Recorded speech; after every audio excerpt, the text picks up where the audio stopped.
Hi guys, hope you're well. Welcome back to the barn. It's a bit of a chilly evening. Thought I'd just give myself an hour out here. So I came out this afternoon in the midday sun, cut some logs and just cut these to a rough size so I could do everything in here this evening. I just wanted to come out and repair that tie bar and just consider the work I need to do tomorrow. So I've got the first of the ceiling spars in, and because the ceiling spar is wider than the other timber I used, I thought I might as well use the thickness and just notch them over so it'll sit. Now I'm going to have to cut each one individually because if you remember, this flat ceiling isn't square. The piece I've just put up here is the edge of the margin for where the cupboards will go, and I'm going to do one at exactly the same side at that side. But the first thing I need to do that one is to finish that little bit of wall above the ceiling level, and I'm going to do that with that OSB. So I'll wait till tomorrow because I've just get rid of the mower out of here and got more room to cut this 2 meters by 900 piece. I'm going to cut that with a track saw, and I might just have to pinch a piece of that insulation I put in the ceiling the other day just to insulate in that wall behind it. At the moment I'm just trying not to open that other pack. As soon as I've finished the ceiling construction, I'm going to start on these cupboards just because I want to get the storage on the walls, and I might not finish them, but I'm going to start them. So my idea is to make them out of 18mm MFC because it's cheap, put a softwood frame, parquet floor, surprise surprise, on the face, and then some cupboards inside. So I've just made these wide enough, about 375, to allow for the thickness of the MSC, thickness of the face, and then the thickness of the door, and then just a little margin. And then once I've done these two margins, I'm going to split the rest just into equal parts, probably 3, maybe 4, it just depends how it looks when I set it out. And then I can make these little punch out panels that I can move to access this area. What I'm going to do is, as soon as I get the frame set out, is I'm going to just put some pieces of timber in and then suspend from that timber the lights, and then I can get an idea how the lights look. I want really, before I just totally finish the ceiling, to be in a position where I can move these lights around just to get the best effect light-wise. Also, the cupboards that are going at either side, I'm going to put some LED strip lights under, which will illuminate the bench top. So it may be that these lights aren't always needed.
Well, that was an interesting cut. 22 degrees evolution rail fixed to a festal rail with the evolution cam connectors. Then this little Enjoywood square, which works nice. It just clamps to the rail, works up to 90 degrees in both planes.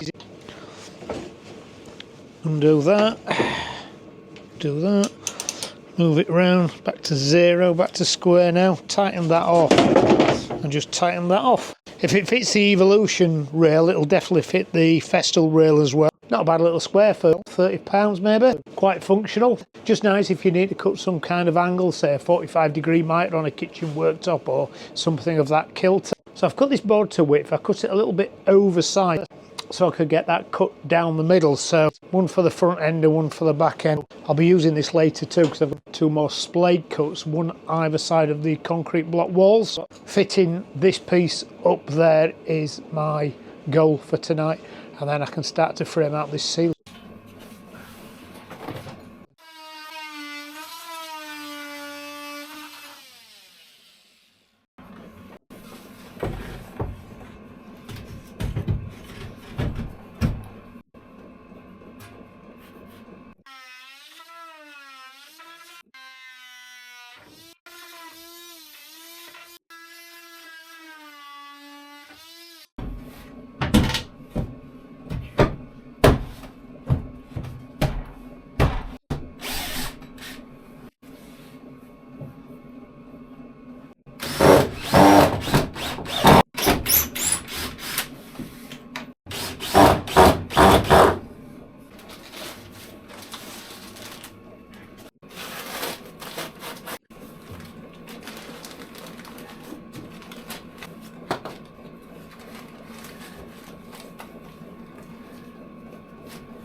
Okay, so that was a productive evening. We've got that panel inserted up there.